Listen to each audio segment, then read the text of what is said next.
When I was like 11, 10, 11, my mother used to keep me off school so that I was her companion, drinking companion as well.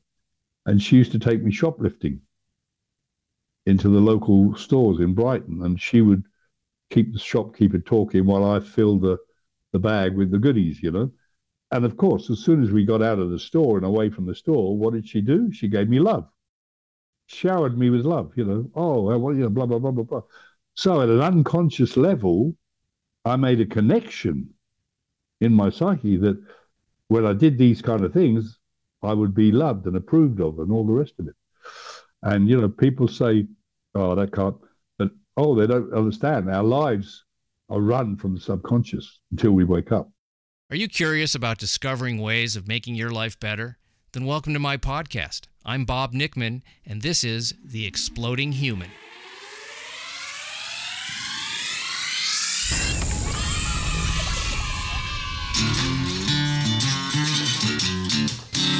Listen in while I talk with all kinds of people in the fields of personal growth, health and healing, alternative therapies, psychology, spirituality, environment, and the future. I'm looking for those answers that make life better for everyone. You'll meet cutting-edge practitioners, doctors, artists, filmmakers, business people, and those who have overcome challenges. The brave, the curious, anyone who's out there helping us humans to explore, expand, and explode.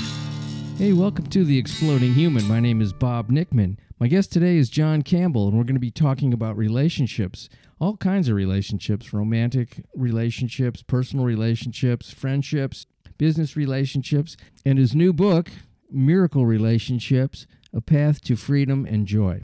But first, I'd like to invite you to visit my website, theexplodinghuman.com. Over there, you can listen to episodes, read synopses, see photos of my guests. There's a little bio on myself. There's also a YouTube channel where you can listen. That is The Exploding Human with Bob Nickman. As I said, my guest today is John Campbell, and I'm talking to him today from his home in Spain. He also resides in the UK. Let me say the first, maybe third of the interview is all about John's young life. I'm always fascinated with how people become who they are later in life, and why, and what that path was. So I started to ask John those questions, especially since we were talking about relationships in our childhoods and young adult lives do inform those things. And as he told the story of his young life and his mother and father and the many places he's lived all around the world, I was really blown away by the variety of experiences that he had, and of course how those informed his later life. And we get into that transition, but I really got into the whole beginning of the episode because he was so open about his experiences. So I know you're going to enjoy that part. And then we talk about his new book.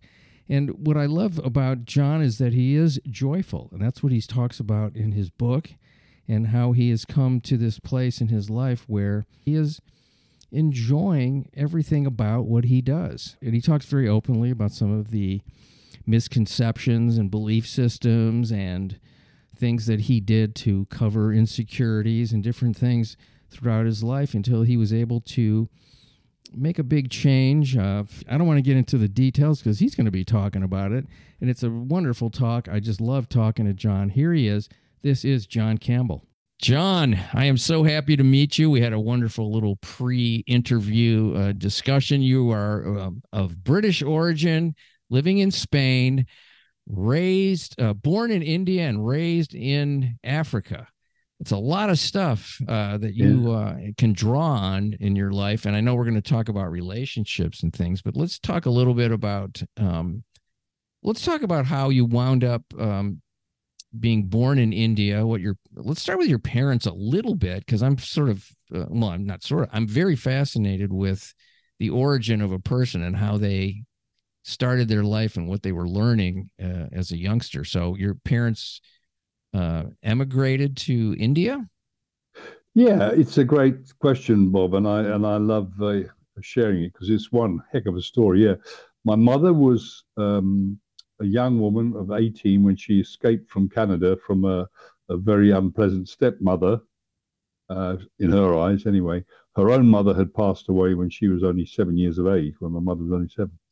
And then the father, my grandfather, married again and took took his new wife and the two kids that he had with the first wife off to Canada. And then my mother took off on her own at 18 years of age. She jumped on a ship, came back to London, and met my father, who was 18 years older. And he was on vacation, because in those days, obviously, they used to come on vacation by ship. There were no airplanes. And he was on vacation from his job working in Penang, in Malaya, as it was called then.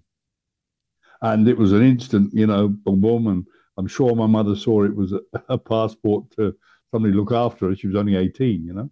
Anyway, so they went out, they got married in Penang. Then she had, my sister was born.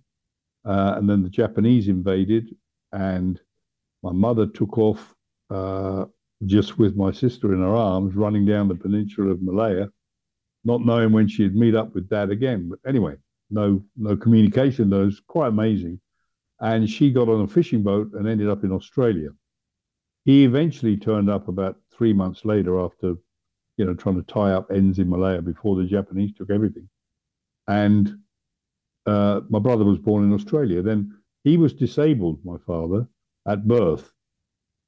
There's a twist to this story anyway, I'll come to. But anyway, he was disabled, so he wasn't able to be in the military, but he wanted to do something towards the war effort. So he got a job working for the Ministry of War Transport in India. So that's what took them to India. And I was born in a beautiful little place called Kodaikanal in the mountains in India. And the shock thing that I found out at the age of 74, I'm 77 now, so 3 years ago, I guess, I found out that this guy was not my father. that was a big shock of my life. And answered a lot of questions about my life in a way. So my mum had a dalliance on board a ship when she was on her way out to join, Percy, I'll call him, my surrogate dad. And until now, I don't know who my biological father is. But so he was a trader, Percy, my surrogate father, I'll call him that. And from there, they went from India to South Africa, first of all, to Durban. And then we moved from Durban to Kenya. And it was in Kenya where the Mau Mau were the terrorists then. And they were starting to chop up children, the British children in their beds. And pretty nasty. So Mum and Dad decided it was time to go back to England. So I actually never saw my national country, I guess my home country, England, until I was 8 years of age. But the great thing that my mother did, because she was chronically alcoholic, she never sent me to school, which was the biggest gift I ever had. So I arrived in England and I've never been to a school. I just used to play with the local, the natives of the country I was in and the animals. I had a great life. Suddenly I'm in England and I went to school the first day. I came home completely disillusioned. And I said to my mum, well, that was interesting. What do I do tomorrow? And she said, well, you go there every day. And I said, no, impossible. I can't go there every day. So she started to take me out of school there as well. And a lot of things happened. But I had enough already. So I took off when I was just turned 17, just a few weeks after my 17th birthday. I took off and went to join the Merchant Marine as a navigating officer cadet. So that was how my early life started. Well, that would have been kind of a rough and tumble kind of life, I would think, on ships and going around the world like that. You probably saw some pretty hard drinking, hard fighting kind of people. You mean my life at sea? You're talking yes. about, or my life as a kid? Oh yeah, absolutely. Yeah. But of course, I loved it. You see, I'd grown up with this freedom. No schooling, no parents taking him. I was just I've always been completely free spirited. I don't like to know about control. But I want to see. It was wonderful. We used to pay, was it 2 shillings for a large gin, and 10 pence, 10 old pence for a packet of 20 cigarettes. And you had everything going for you. Every port you went into, it was fun. I really had a ball. I loved it. I absolutely loved it. And I have to say, the other thing I realize now looking back, I loved the tranquility and serenity. When the weather was good, when the weather was calm, I would just take myself up into the bows of the ship, a bit like that scene in the Titanic when DiCaprio is with the girl at the front, and I just used to hang over the end of the bows and watch the dolphins, playing with the bow of the sea, and I loved it. It was the quiet and the peace, and I learned a lot. You see, learn a lot about people when you're sailing with all these different characters and nationalities, and yeah, it was a great training ground. I loved it. Yeah, I think that it gives people an open mind, travel like that, particularly that ongoing travel. But just anytime you can get out of your comfort zone, you're gonna learn something. Yeah. I just read this thing. I don't know where it was. This guy was talking about genius, people being geniuses, and they studied people at different ages, and was a like 80% of, I'm just picking numbers, but it was very high, of children between the ages of 3 and 6 or whatever are geniuses. Then you get into school, and every year it gets less and less geniuses till you get through school, and it's a very low percentage of people that are considered geniuses. So the conclusion of this piece was that basically school kicks the crap out of your brain.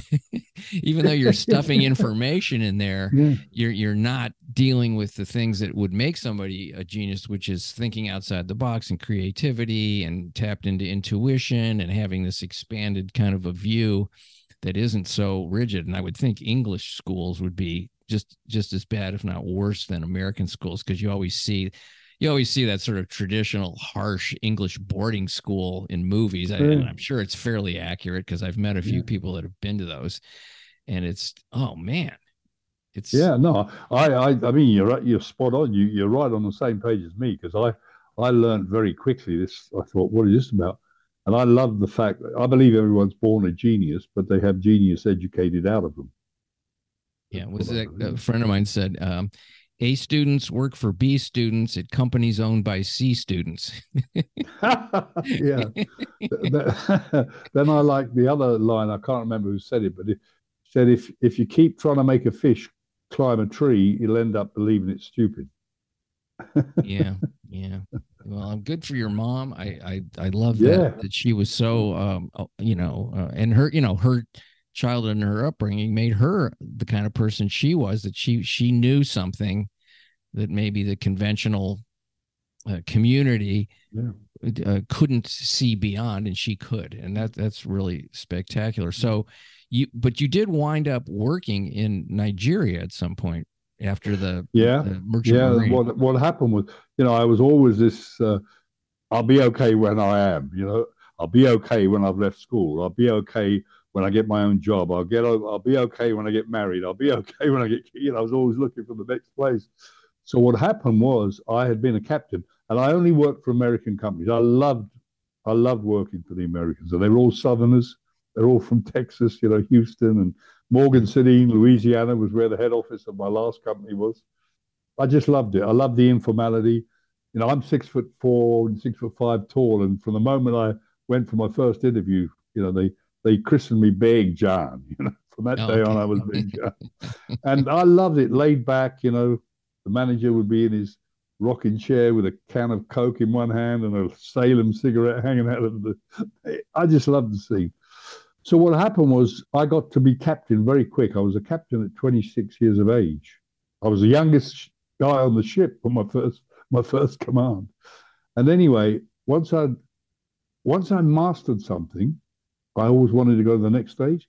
And once I'd mastered handling a boat, because I was working on offshore oil rig supply vessels, I was towing oil rigs all over the world, and servicing them, in terrible weather in the North Sea. Once I'd mastered that, that's it. I want to be a manager. So I went to the head office and I said, look, I'm ready for the next stage. I want to be a manager. And they said, well, yeah, the only place we've got available right now is Nigeria. And, I said, well, I've been to Africa. I grew up in Africa and all this. I'd never been to Nigeria.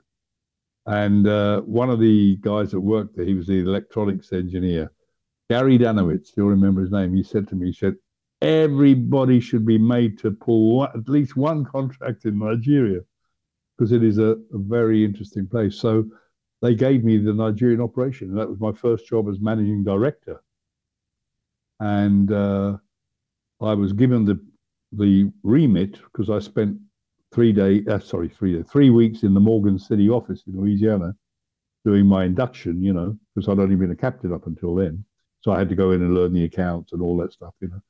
And the vice president at the time got me in just before I flew out to Nigeria.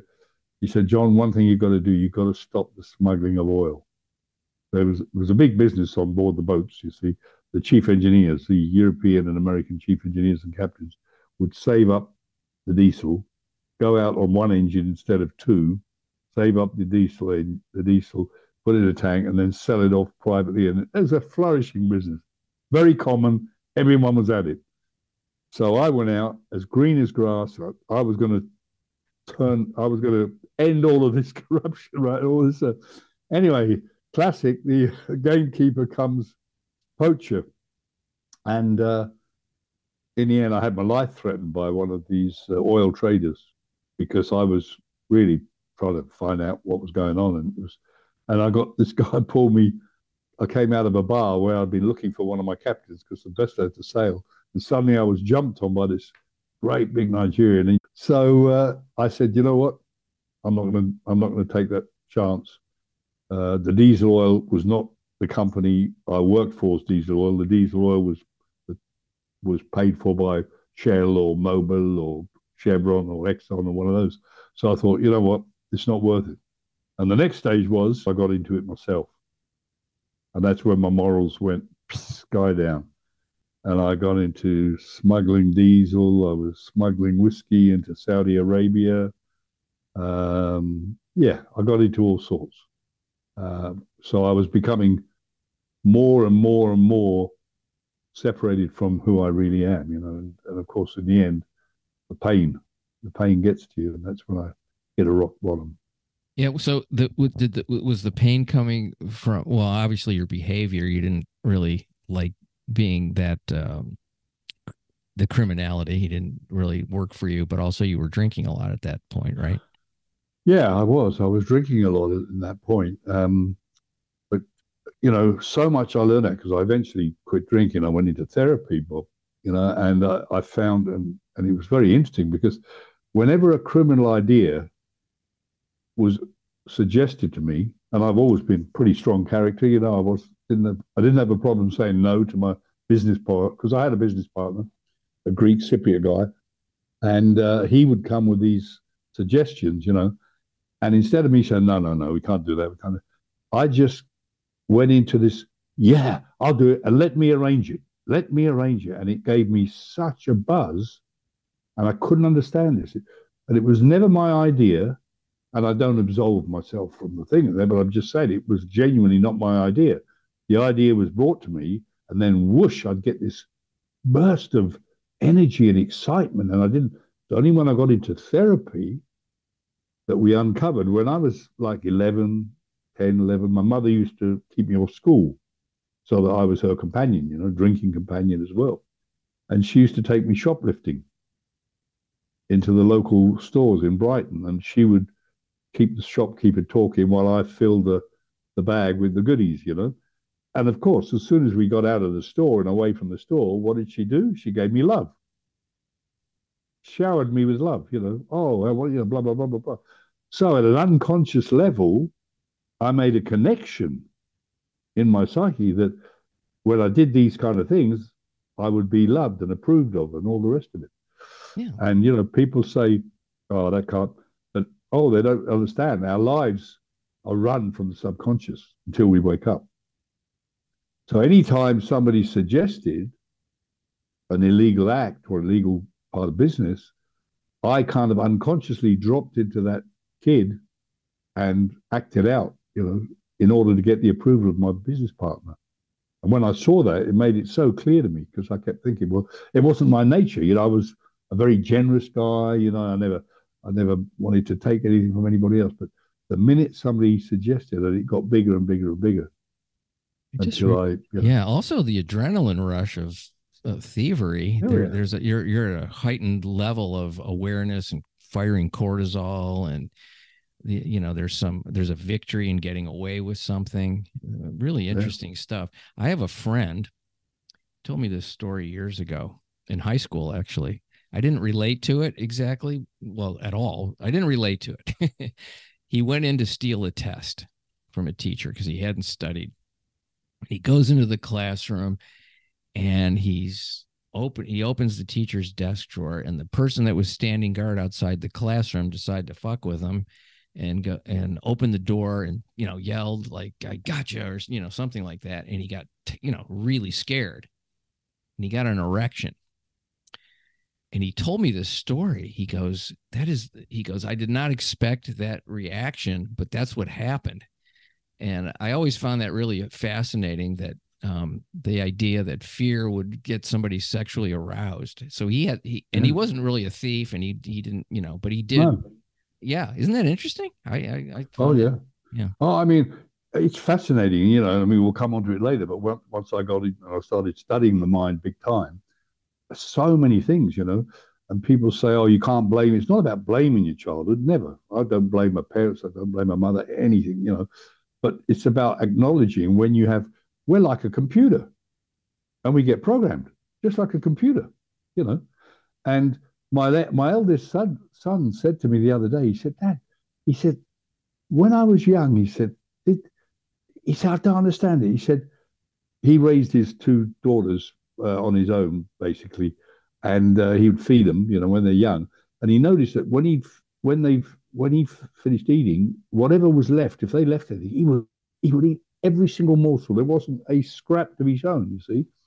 And of course, he said to me, "Did Mum used to praise us?" I said, "Yeah." He said, "I remember now. She used to say, 'Now remember the starving children in India. You've got to eat up everything because of the stuff.'" So there's a massive lump of guilt programmed. It's programmed in, If I don't eat every morsel there, I'm going to harm the children in India, Fascinating. The mind fascinates me. I mean, those programming things are intense, they are, even though if rationally that it doesn't make sense, you don't want to sort of you don't want to jinx a situation by not doing the thing that you've been taught. There's that aspect of it too. Exactly. Yeah. All right. So let's get to now, people that are listening to this are probably wondering, are they going to talk about relationships in his book and all that? But background is important. Background is important. So folks, you have the background.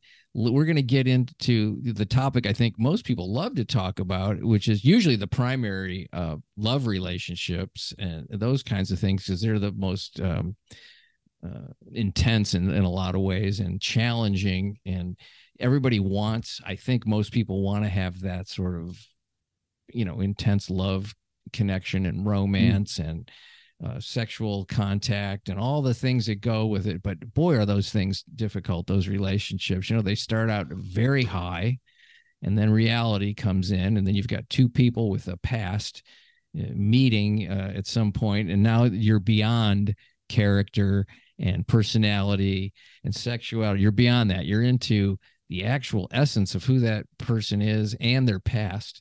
And that's where conflict comes, and the divorce rate, certainly in the United States, is well over 50%. It's probably higher. There's probably people staying in marriages that would rather not be in them.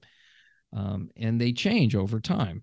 So let's talk about this book and what prompted you to write it. And first, say the name of the book so the audience can. The book is called Miracle Relationships: A Path to Freedom and Joy. And I love the title because joy is our natural state, and relationships are supposed to be joyful, and the book's coming out in America, I think, on the 4th of November, so just a couple of weeks from now.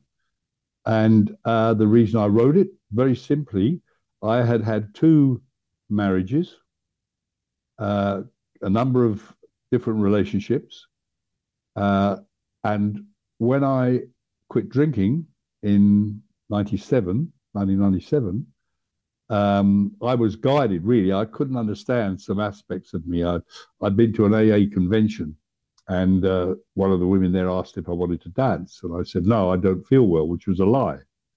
And I slunk off to my room feeling full of shame and guilt. And I looked up and said, why can I not get on a dance floor sober? Because I've never been on a dance floor sober in my life. Next day, I was at college by this time. I'd given up the smuggling business. That's the one thing I did overnight. When I quit drinking, I gave up that overnight. And I started to study psychotherapeutic counseling. And I went into college, and this guy says, oh, you got to read this book. He said, it's called Healing the Child Within by Charles Whitfield. And I'd never heard of the child within at that time. Anyway, I read the book. It completely blew me away. And I said, oh, that's why I can't get on the dance floor. I've got this shame and guilt and about myself, blah, blah, blah. Anyway, I went and did this course called the Hoffman process. And when I went into the Hoffman process, I still couldn't stand my mother. She'd been dead 21 years, but I had a big angst against my mother. Yeah, and my father, who ended up not being my father, but I had him on a pedestal as the saint and my mother as the devil. And that split, I had acted out in the outside world. I had problem with all my relationships with women and men. I was all male. I was in a soccer club and all, blah, blah, blah. Anyway, when I came out of that course, it was immensely powerful. A lot of inner work, and for the first time in my life, I felt internally that my mother and my father were equal. One was not better than the other, and I felt at peace for the first time. And I in that course, I realized that I had continually attracted inappropriate relationships with women, that I was unable to say no, to stand up for myself, because my mother was very, very powerful. She used to really, give my father hell, and he didn't stand up for himself. And so I had all that modeled to me. But it really intrigued me. And when I went into the course, there was a big banner that said, wherever I go, whoever I see mommy and daddy, and they see me. And I started to unpick my relationships, and I realized that every relationship I've been in was somebody that had the same negative and positive, on occasion, traits that my parents had. So I delved further into this, and I realized that the solution was to end up changing my perception of them and seeing them both as equal and just, And once I started to see that, and then I found my relationships improving. And what happened was I was on a bus. I was on a Greyhound bus in the States, and I was sat next to a lady from Croatia, and she asked me what I did. I told her I was a relationship coach, blah, blah. And she started to say, well, can you tell me about my relationship? Why is it like this? And she gave me a brief history. And I just, on the back of the seat in front of me, I just drew a diagram of a healthy family system where mum and dad are on the top line together on the same line, and the kids are all on lines below, and explaining that when that gets skew-if and one of the kids are taken up on the line where mum and dad's supposed to be, things can go wrong. Anyway, she turned around and she said, you've just explained my whole life to me in 20 minutes without knowing anything about me. You ought to write a book. And that's what sowed the seed. And first thing I did, I didn't write the book until I had felt that I had reached that level of healing myself. I always joke, I'm 77 now, I always joke and say, when I got to 67, I knew I was mature enough to have a deep, intimate relationship with somebody. And that's when I met Annie, my present wife, and we both practice these principles, taking 100% responsibility for all our emotions, everyone. So you'll never hear us say, you make me this or you make me that. It's always, hang on, you've just lit the blue touch paper about something's going on with me here. Thank you. Let me go back and see where that happened. Always, I have a little tool. Whenever I'm triggered, which I am, I'm still human. If I'm triggered, which very occasionally, I'll always close my eyes and say, when was the first or worst time you felt this way, and bang, a memory will come back. As soon as it comes up into my conscious mind, I do a little forgiveness process around it, and poof, I'm back on track. And I was so blown away by how much my life had improved in all relationships. I've got 6 kids. I've got a wonderful relationship with every one of them. I have a daughter who's visiting us at the moment here, who I abandoned when she was 5 years of age. She's now 51. We have the most amazing relationship. I didn't start connecting with her again until she was in her mid-20s. And none of this would have been possible without having understood these principles. And I just felt I wanted to share it with the world because, like you said, Bob, I mean, the divorce rate is amazing. And like you said also, a lot of people are stuck in miserable unions, not knowing how to get out, just terrified to get out, really. And I wanted to be of service. I always think that when you find the pot of gold, the first thing you want to do, well, I do anyway, I want to share the gold. And this stuff was gold, because let's be honest, we talked about education when we were off air. We don't get taught about education. We don't get taught about relationships. Most normal schools don't tell us that. Don't teach us how to communicate. Don't teach us about emotions, what we have them and why they're there. So the other thing that inspired me, I wanted the book to be easy to understand because it contains a lot of what are deep psychological principles, but I wanted to put it in everyday language. So the book contains a lot of real life story examples, and I didn't want it too big, So it's only a thin book. I've got a copy here, so it's about 90 odd pages, and it can reach every level of education. And it's very exciting. And the other thing is these principles, which I make very clear in the book, I talk about the 3 stages of relationship, the honeymoon stage where you could eat them, you could eat them like candy. Then you go into the power struggle stage, and then one of 3 things happens. Either one or other of the partners puts up the white flag and becomes the victim, and the other is the persecutor. Both are as miserable as the other. Or one of them gets out of the relationship, but then what happens then is they go out, they feel better for a while, they get into another relationship, and suddenly they've got into a relationship with the same person, just a different body. Or the couple decide to do something about it, and go into some kind of therapy, counseling, or whatever, introspection.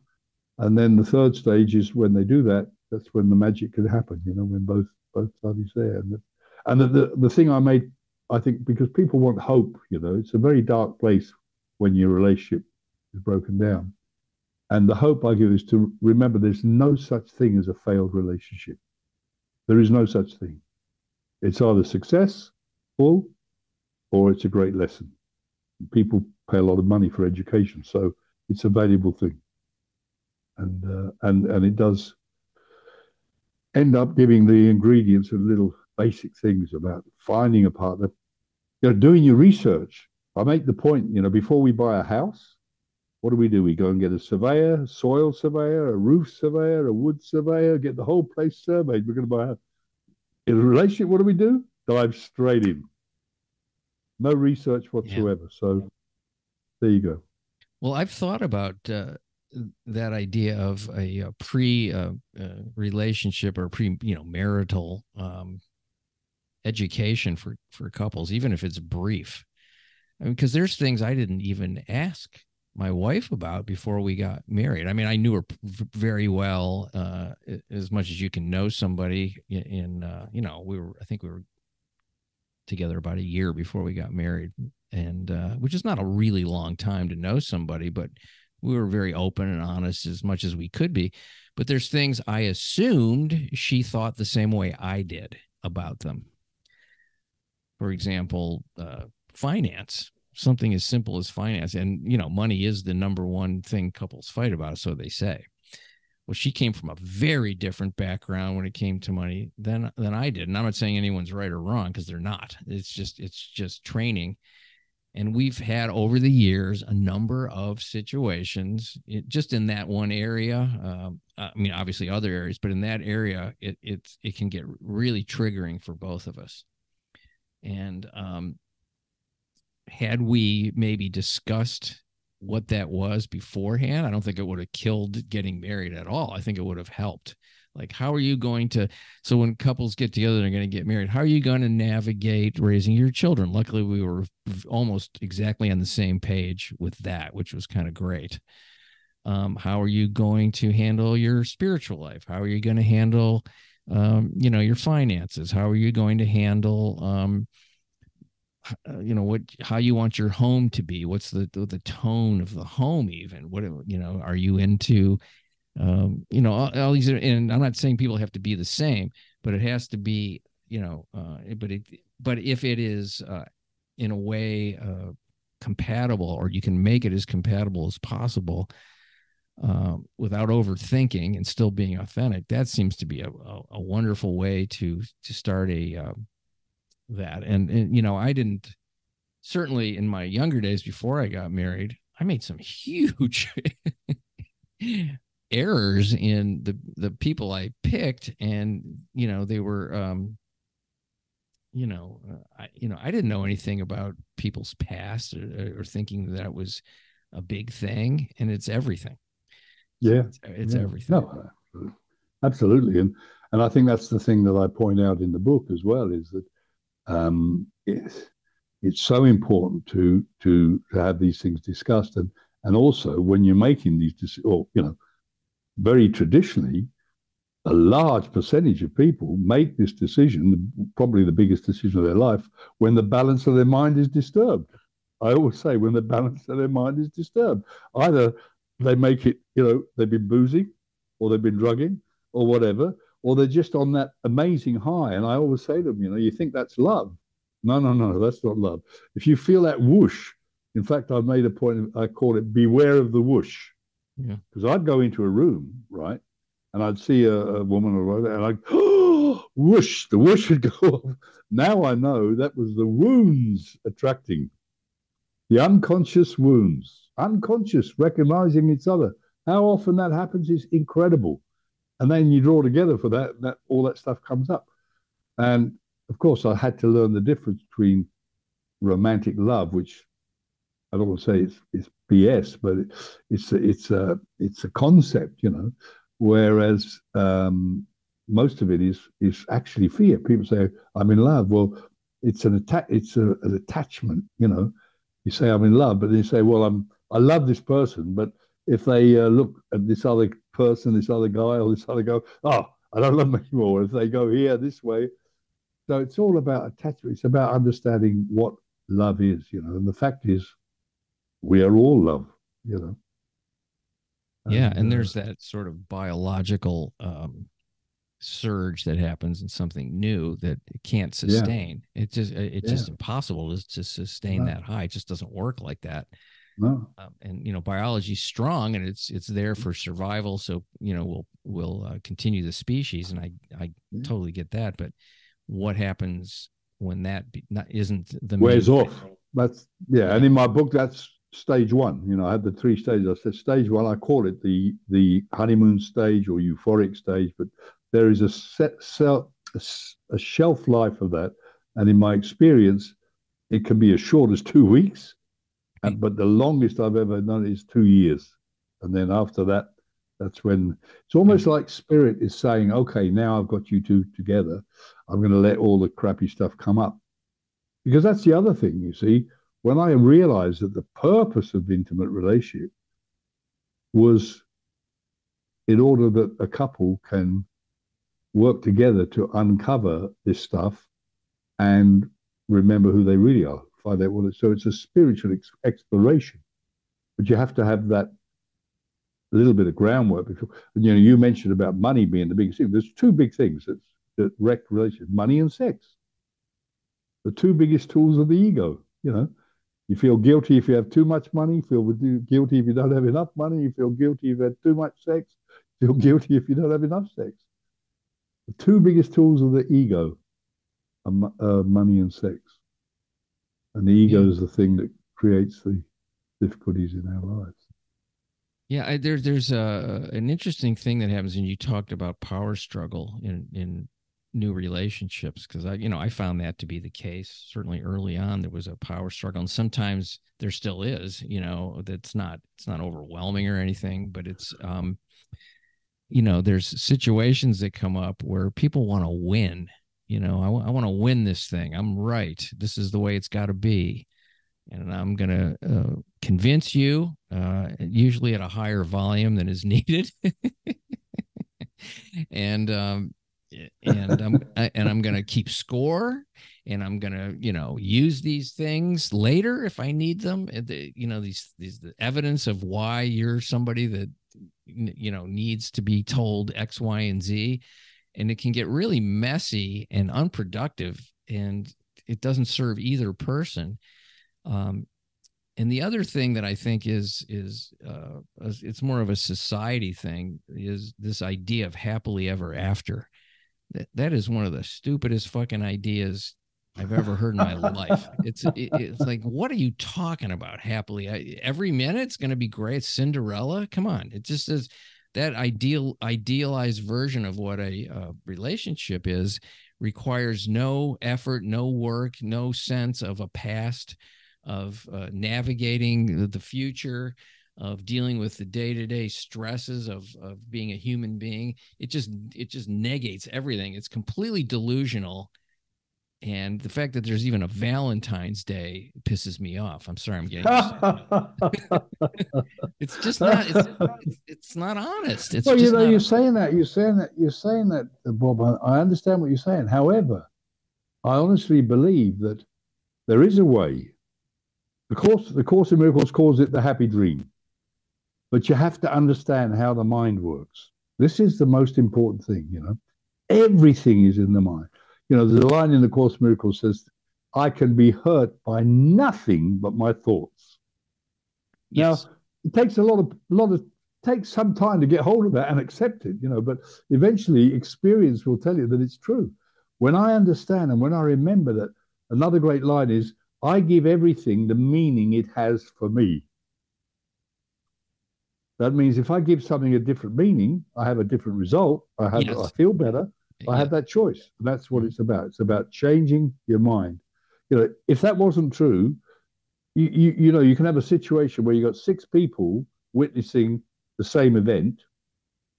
2 of them will feel outraged. 2 of them will feel whatever. They'll all feel different. So that tells me that it's got nothing to do with the event. When the real opportunity of having a really dreamlike relationship, when you let go of the belief that anything outside of yourself can affect the way you feel. It's only your perception and your thoughts about it. It's amazing that that we're like that. For example, I'm going to give an example, just a very simple one. You said you were 6'4", right? 6'4". Mm-hmm. Okay. Now somebody could say to you, "John, you're really tall."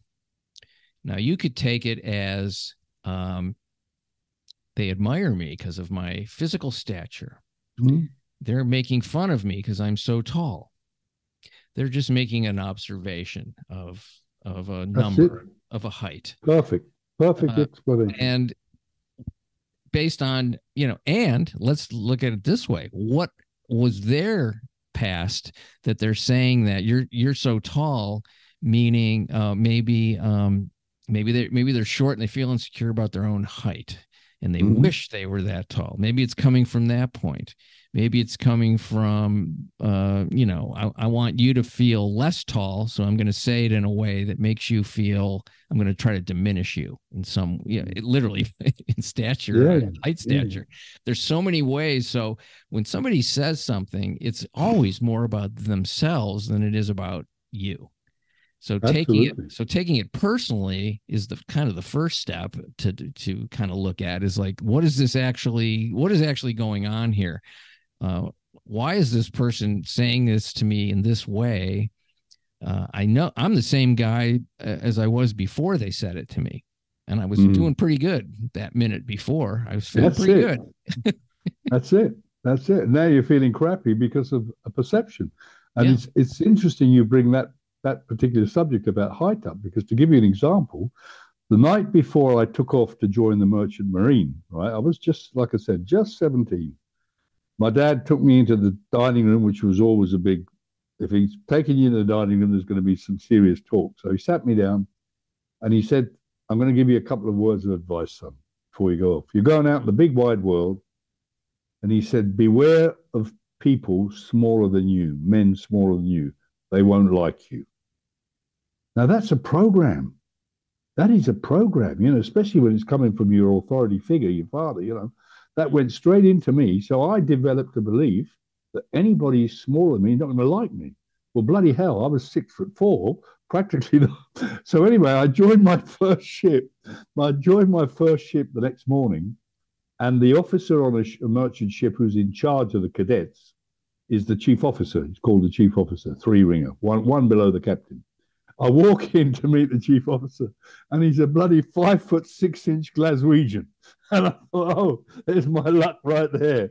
He ain't going to like me, So, and that's been a big program throughout my life, is having a belief that somebody doesn't like me, And really, it wasn't true at all. And then one of the tools that I talk about in my book that my wife and I do together, because we practice this stuff. We have a lovely thing that we do called reality checks. So if I am perceived, let's say I think she's looking angry about something, right? Instead of saying, what are you angry about? I will ask permission. I say, I'd like to do a reality check. Sure, no problem. Okay. I'm concerned. I'm thinking that you're angry about something. Is that? And she might say, oh, not at all. No, I was just thinking about, baking that pie tomorrow, or whatever. Or she might say, yeah, I bloody well was pissed off, when this and this happened. So both, whether it's one or the other, they're both positive outcomes, because one, it's clearing the air, and the other, it's clearing my perception. It's a great tool. And we also have a thing, we don't have private thoughts. So whatever we're thinking, we share it. Whatever we're thinking, we share it. It's very clear. And we laugh. That's the other thing. We laugh so much. Humor. Oh my God. We laugh at everything. Yeah, that's big in my world too.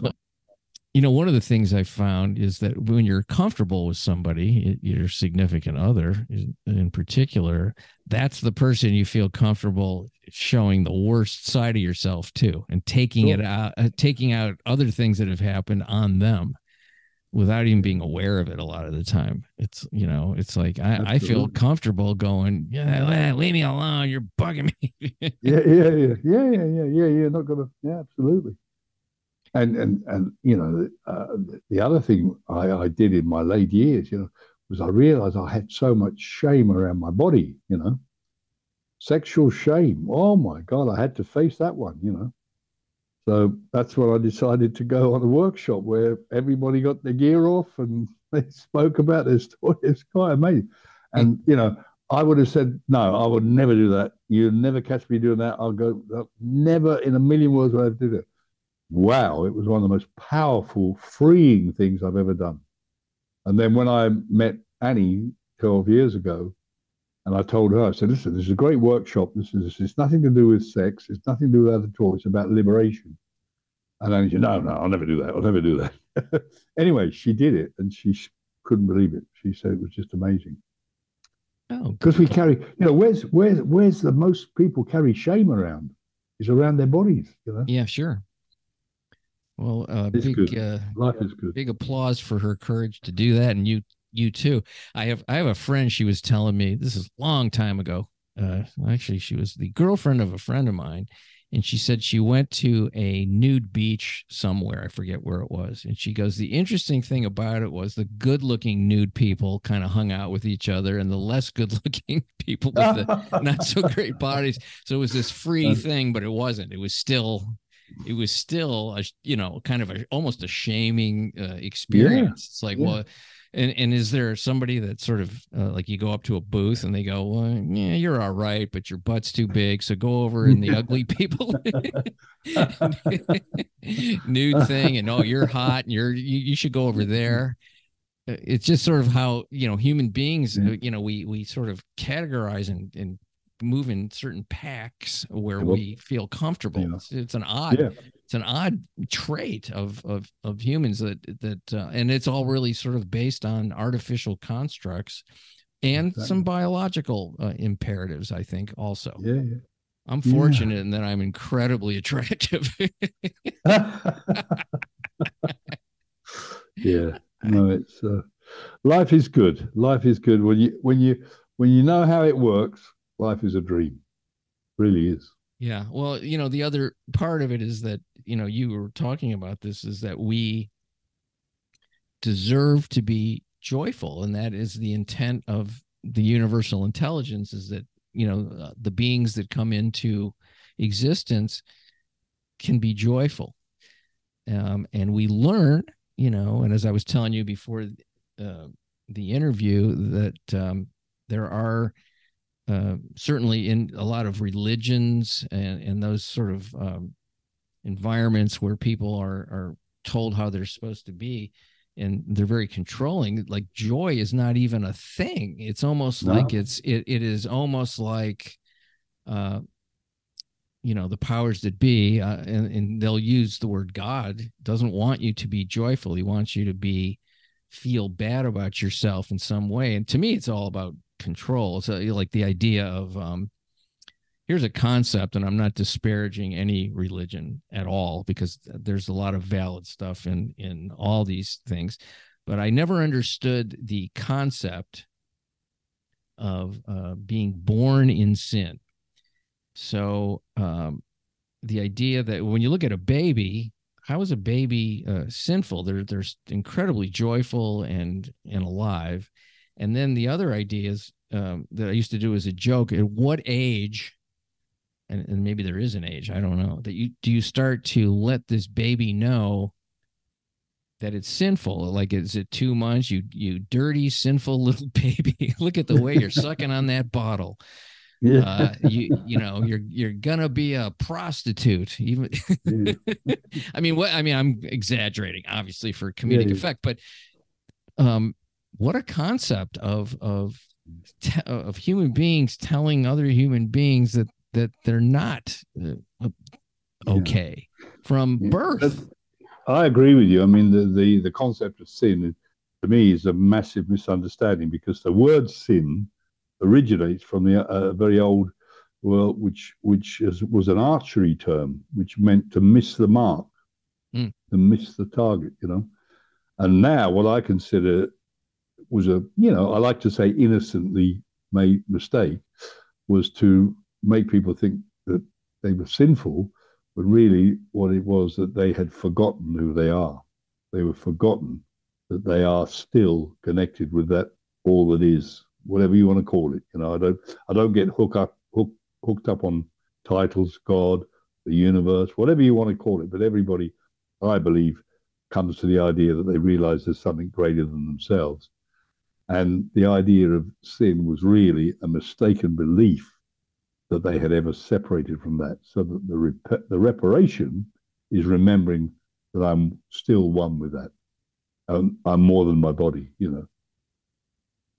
I saw a lovely piece today that said something about the mind. The body cannot heal the mind, but the mind can heal the body. So that then tells me that the mind is far more important than the body. My beliefs create my reality. What I believe is what I'll create. And if I believe that, I will. And if I don't, I won't, which still makes the first statement true. My beliefs create my reality. Well, when you think about it, everything begins with a thought. I'm gonna rub my forehead right now. I had to think about that. I was going to do that. It didn't just happen. Maybe there was an itch. Maybe there wasn't. I just thought of it. But so if everything begins with a thought, if you change your thoughts, then you change your reality around you, which is, and then people ask a couple of questions about that. They ask, well, how do I do that?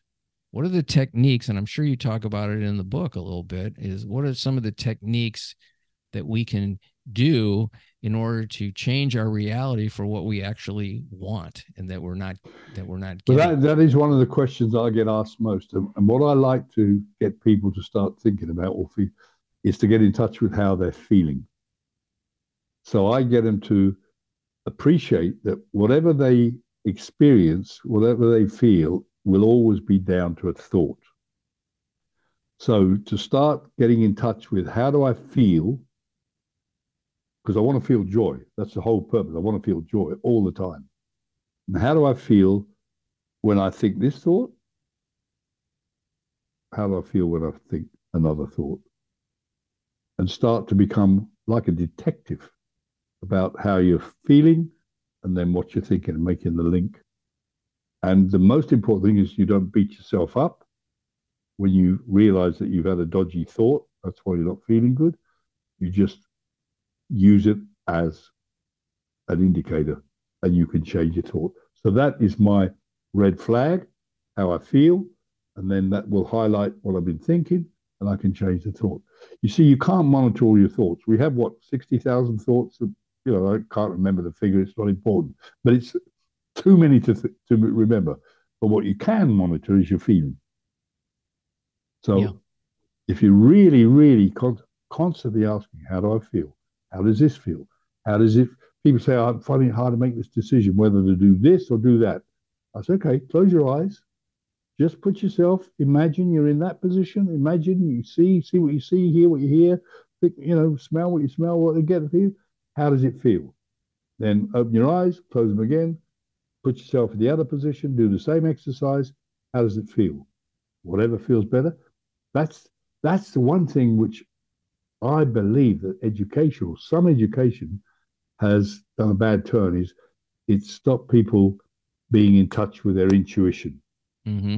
They start to program you and say that whereas your intuition is like your Garmin, it's guiding you all the time. It will never, ever, ever lie to you. People say, well, how can I trust your intuition? This here, your intellect, that's the one you have to watch. The only purpose for the intellect, you need it, it's very important, of course it is, but it's only there to put what your intuition is telling you into action. Your intuition never lies to you, but you've got to get used to, first of all, getting in touch with that intuition.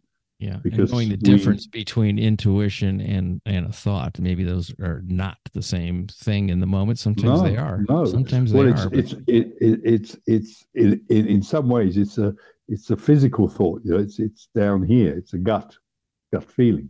If somebody is listening to this particular episode and they're thinking, well, I would love to have a great relationship. I've really had a lot of difficulties doing that.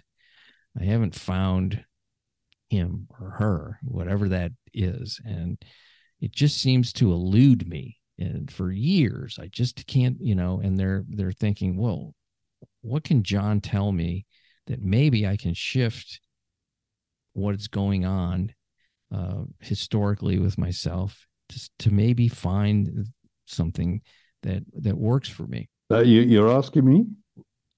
Yeah. I'm asking you. You're asking me what if that somebody was talking.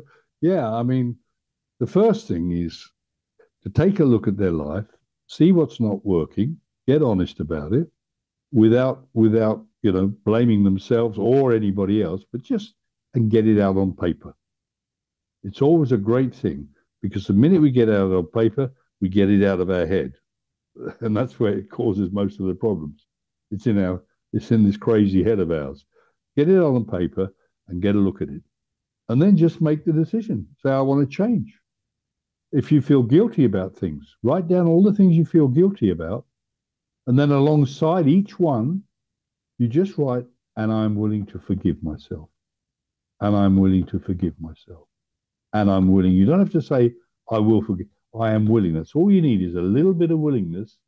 And you do the same for other people who you need to forgive. You do the same for that, what it is they've done and all the rest of it. And then realizing that there is a higher part of you, which some people call God. It doesn't matter. It's irrelevant. But there is a higher part of you that will always answer when you ask for help. Always. But you've got to be tuned in to how that help. A little example is that example of mine where I asked the question, why can I not get on the dance floor without alcohol in me? Bang! The answer came the next day in the form of a book. It might come in the form of a line in a song that you're listening to in your car radio. But you just got to become super, ask for help, always ask for help, always ask for help. Acknowledge that there is a power greater than yourself that knows what's best for your life. It's awesome advice. Those are the things that actually worked for me. I didn't know they were going to work for me, but the idea of asking for help was a brand new concept to me, because I thought I saw asking for help as weakness, and I don't see it that way now. I see that as strength. And the idea of writing something down, it is very powerful, because the brain registers what you're writing down in a far different way than just thinking it. It's too murky and confusing and amorphous if it's just up in the head. But when you write it down, you see it on paper. There's a clarity, and the target that you want to hit becomes much more clear. It's a powerful tool. That's something that would be great to teach in school. Just this idea of achieving the things you want for yourself by writing them down, and looking at who you can ask for help to do that. What are the steps I need, specific things I need to do? I never learned any of that stuff. I just thought you live, you do what you're supposed to do, whatever the heck that means, and then things work out. Yeah. And talking about writing, Bob, another thing is that if you've got angst about somebody, and it doesn't matter who it is, whether it's a parent, a beloved, a wife, a husband, a kid, or what, it doesn't matter, your boss, whatever, and you've got something that really bugs you and it really gets you torn up, write a letter, an angry letter. And in the letter, you write down everything, all the forbidden words that you were forbidden to use as a child. You put them all out there, and you just say it as you feel. And you get it all down on paper. And then if you can find what I call a benevolent witness, somebody who you can trust absolutely implicitly to witness. And you might find all sorts of emotions coming up. You might be teared up and tearful, whatever, it doesn't matter. So you read out this letter to the person you trust. And then when you've done that, you have a little ceremony, you burn the letter, or you put it through a shredder. Burning is really good because it becomes ashes. And then you can go out and you can put it to nature. It's such a cleansing thing. And you know something? Then you can get around writing them what I would call a love letter, where, acknowledging all the positive parts, because there's always positive things. And again, you don't have to send that either, because some people are not ready to receive that. But if you're ready to give it, you still write it down, do the same thing, and I tell you, magic can happen. Because at some level, we're all connected at the level of mind. So when you've got rid of your story, got rid of your angst, and then you're getting into a loving space, it can be picked up by the other person without you even seeing them. They don't, at the level of form, that nothing has to happen. But the level of mind is so powerful. I've seen literally miracles happen, where people, including my former wife and I, one of my daughters said recently, wow, 7 years after you were divorced, you couldn't even be in the same room together.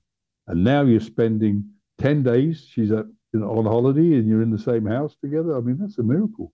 My new wife and I, I'm not so new now, but the answer to everything has got to be forgiveness. That's the real bottom line.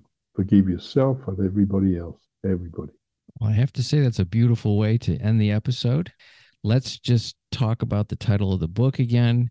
It's going to be, well, by the time this airs, it will have already been released into the universe. Yep. So it's a miracle. It's called Miracle Relationships, A Path to Freedom and Joy. And it's been a joy for me to write it, and it's a joy for me to share it. And also, because you're in California, Bob, it's been published in Spain in Spanish for some time now. And the title in Spanish is Relaciones Milagrosos, un camino hacia el libertad y alegría. It's exactly the same. It means miracle relationships, but it's in Spanish. Well, I hope I get some Spanish followers now. That would be great, now that you put that out there. If you speak English and you live in Spain, tune in. And I have to say before we go, I forgot to mention this. I absolutely love the word dodgy. It's a bit dodgy. And I'm gonna, it's not an American word, and it needs to No, be brought into the lexicon of American lingo. yeah. So I'm going to start using it this week, and maybe I'll be the catalyst for that. Yeah, on a light note, we'll end with that. Thank you so much for being on the show. I really got a lot out of this. You're an absolute delight to speak with, and thanks for all the great work and the truth telling. Yeah, it's a great pleasure, Bob. It's been a real joy. I do enjoy lightheartedness and joyfulness, and bring some light to a world that needs it very much at the moment. And it's been a real joy, and I appreciate it. And it'd be great to meet up sometime. Well, if you're ever around in California, you know how to find me. You have my email, Yeah, you have all that stuff. So right. I don't know if you ever get here. I've never been to Spain, and not Well, you're planning. always well. We have open house here. Oh, This is what we thank built this place for. you. Yeah, no, we get out to California, get to Mill Hill and Sausalito. I had a great therapist for many years. I have a Oh, great affinity with Americans. well, here I am. I'm as American as it gets, except I'm not from Texas. All right. Well, have a beautiful day. Thank you so much. Thank you, Bob, and you have a lovely day. It's getting on nighttime here, but you've got your day ahead. So have a great one and go well. You too. Much appreciation for you folks listening to The Exploding Human. The website is theexplodinghuman.com. The YouTube channel is The Exploding Human with Bob Nickman. Once again, I want to thank John Campbell for being on the show. And of course, check out his new book, Miracle Relationships, A Path to Freedom and Joy. Have a fantastic day. Thanks.